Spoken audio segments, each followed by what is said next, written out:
రప్పా రప్పా అని పుష్ప సినిమాలో ఒక డైలాగ్ ఉంటుంది. తొక్కుకుంటూ పోవాలే అనే RRR సినిమాలో మరో ఇంట్రెస్ట్ డైలాగ్ ఉంటుంది. ఈ రెండు డైలాగ్స్ కూడా బీహార్ గడ్డ మీద రీసౌండ్లో వినిపించాయి. ఎగ్జిట్ పోల్స్ అంచనాలను మించి ఎన్డీఏ ప్రభంజనం సృష్టించింది. ఎవరి అంచనాలకు అందని ఫలితాలను రాబట్టింది. డబుల్ ఇంజన్ సర్కార్ అంటున్నారు కదా, ఇప్పుడు డబుల్ సెంచరీ కొట్టేసింది ఆ డబుల్ ఇంజన్. మొత్తం 243 స్థానాల్లో 200కు పైగా, అంటే దాదాపు ఇప్పుడు మనకు కనిపిస్తున్నటువంటి ఫిగర్ సాక్షి స్క్రీన్ మీద 204 స్థానాల్లో ఎన్డీఏ విజయం సాధించినట్టుగా మనకు క్లియర్గా కనిపిస్తోంది. ఇక మహాగఠబంధన్ పూర్తిగా నిరుత్సాహపరిచింది. ఎంత అంటే 30 స్థానాలకే పరిమితమైంది. మనకు స్క్రీన్ పైన కనిపిస్తున్న దాన్ని బట్టి చూస్తే 33 స్థానాల వరకు విజయం సాధించేటటువంటి అవకాశం కనిపిస్తోంది. కాంగ్రెస్ పరిస్థితి మరీ దారుణం. సింగిల్ డిజిట్కే పరిమితమైంది. 2 వరకు ప్రస్తుతానికి కనిపిస్తోంది. ఆ 2 తర్వాత ఏదైనా పూర్తి స్థాయి ఫలితాలు వెలువడ్డాక చూస్తే ఆ 2-5 కావచ్చా లేకపోతే 2-1 కావచ్చా అన్నది మనం చూడాల్సి ఉంది. రాహుల్ నాయకత్వాన్ని మరోసారి ప్రశ్నార్థకం చేశాయి ఈ ఫలితాలు. అటు అందరి దృష్టిని ఆకర్షించిన ప్రశాంత్ కిషోర్ పార్టీ జన్ సురాజ్ కనీసం ఖాతా కూడా తెరవలేకపోయింది. ఆయన పొలిటికల్ స్ట్రాటజిస్ట్గా ఓకే కానీ పొలిటికల్ లీడర్గా నాట్ ఓకే అని బీహార్ ప్రజలు తీర్పిచ్చినట్టు కనిపించింది. ఇక జూబ్లీ హిల్స్ ఉప ఎన్నికలో కాంగ్రెస్ ఖతర్నాక్ విక్టరీ కొట్టింది.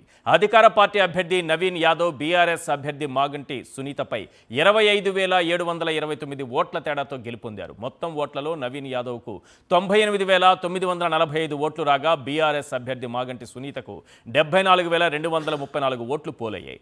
బీజేపీ అభ్యర్థి దీపక్ రెడ్డి ఏకంగా డిపాజిట్ కోల్పోయారు. అసలు అటు బీహార్ అసెంబ్లీ ఎన్నికలు, ఇటు జూబ్లీ హిల్స్ ఉప ఎన్నిక చెబుతోందేంటి?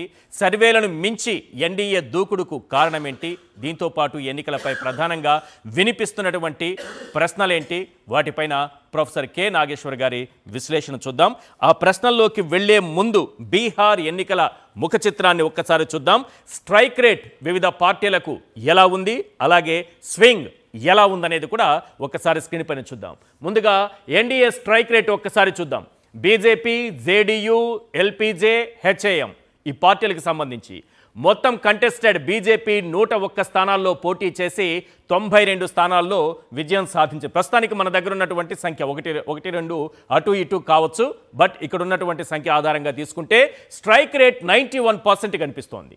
ఇక జేడీయూ కంటెస్టెడ్ 101 101 స్థానాల్లో పోటీ చేసింది.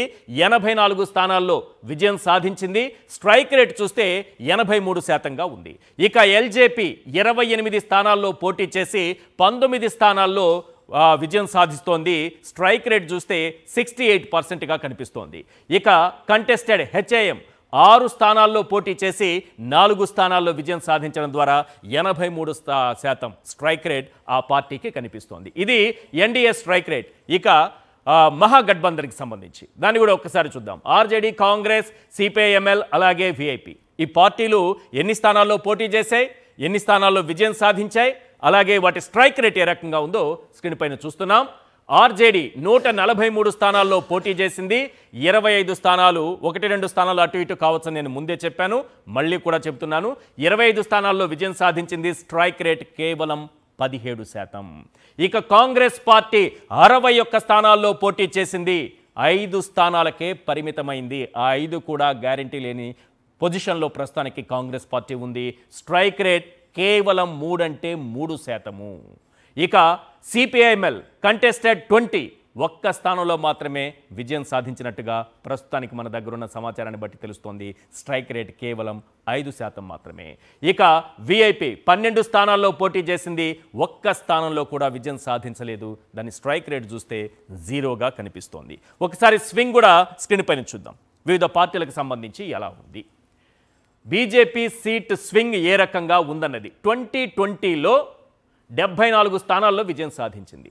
2025లో 96 స్థానాల్లో విజయం సాధించింది. అంటే ఒక పాజిటివ్ స్వింగ్ కనిపిస్తోంది.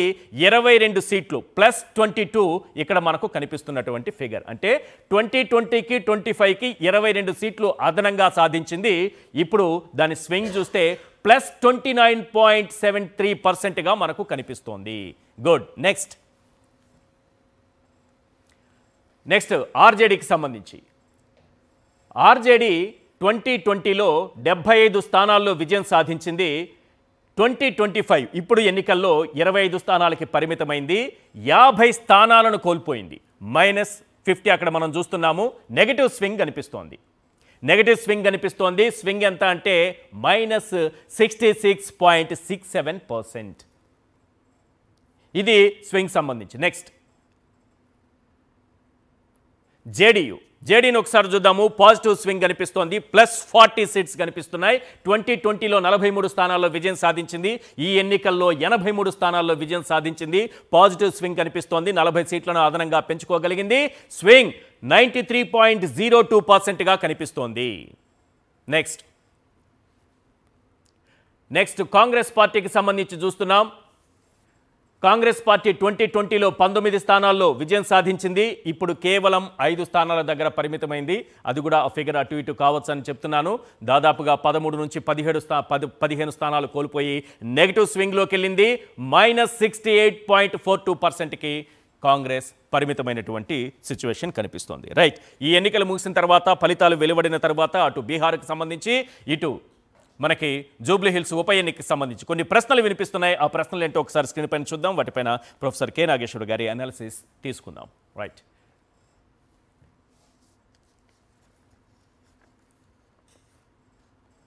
Question number 1.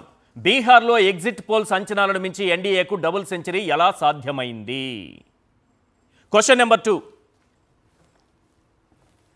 మహాగఠబంధన్ ఘోర పరాజయం వెనుక ఆర్జేడీ కాంగ్రెస్ పార్టీల్లో ఎవరి పాత్ర ఎంత? Question number 3. బీహార్ అసెంబ్లీ ఎన్నికల ఫలితాలు రాహుల్ నాయకత్వాన్ని మరోసారి ప్రశ్నార్థకం చేశాయా? Question number 4. Political strategist Prashant కిషోర్ను పొలిటికల్ లీడర్గా బీహారీలు ఎందుకు గుర్తించలేదు? Question number 5. బీహార్ ఫలితాలు ఇచ్చిన సంకేతాలేంటి? ప్రత్యామ్నాయం వైపు ప్రజలు ఎందుకు చూడటం లేదు? Question number 6. మొదట కంటోన్మెంట్, ఇప్పుడు జూబ్లీ హిల్స్ మహానగరంలో కాంగ్రెస్ పార్టీకి పట్టు పెరుగుతోందా? Question number 7. అటు కంటోన్మెంట్, ఇటు జూబ్లీ హిల్స్ వరుస ఓటములు బీఆర్ఎస్ పై ప్రభావం చూపుతాయా? Question number 8. జూబ్లీ హిల్స్ ఉప ఎన్నికలో బీఆర్ఎస్ ఓటమి కేటీఆర్ నాయకత్వంపై ప్రభావం చూపుతుందా? Question number 9. జూబ్లీ హిల్స్ ఉప ఎన్నికలో బీజేపీ డిపాజిట్లు కోల్పోవడం వెనుక ప్రధాన కారణం ఏంటి? Question number 10. ఒక ఎన్నిక, అందులోనూ ఉప ఎన్నిక, దాని ఫలితం రాజకీయ పార్టీల భవితవ్యం తేల్చేస్తుందా? Question number 1.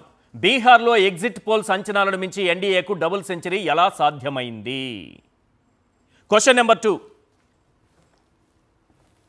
మహాగఠబంధన్ ఘోర పరాజయం వెనుక ఆర్జేడీ కాంగ్రెస్ పార్టీల్లో ఎవరి పాత్ర ఎంత? Question number 3. బీహార్ అసెంబ్లీ ఎన్నికల ఫలితాలు రాహుల్ నాయకత్వాన్ని మరోసారి ప్రశ్నార్థకం చేశాయా? Question number 4. Political strategist Prashant కిషోర్ను పొలిటికల్ లీడర్గా బీహారీలు ఎందుకు గుర్తించలేదు? Question number 5. బీహార్ ఫలితాలు ఇచ్చిన సంకేతాలేంటి? ప్రత్యామ్నాయం వైపు ప్రజలు ఎందుకు చూడటం లేదు? Question number 6. మొదట కంటోన్మెంట్, ఇప్పుడు జూబ్లీ హిల్స్ మహానగరంలో కాంగ్రెస్ పార్టీకి పట్టు పెరుగుతోందా? Question number 7. అటు కంటోన్మెంట్, ఇటు జూబ్లీ హిల్స్ వరుస ఓటములు బీఆర్ఎస్ పై ప్రభావం చూపుతాయా? Question number 8. జూబ్లీ హిల్స్ ఉప ఎన్నికలో బీఆర్ఎస్ ఓటమి కేటీఆర్ నాయకత్వంపై ప్రభావం చూపుతుందా? Question number 9. జూబ్లీ హిల్స్ ఉప ఎన్నికలో బీజేపీ డిపాజిట్లు కోల్పోవడం వెనుక ప్రధాన కారణం ఏంటి? Question number 10. ఒక ఎన్నిక, అందులోనూ ఉప ఎన్నిక, దాని ఫలితం రాజకీయ పార్టీల భవితవ్యం తేల్చేస్తుందా?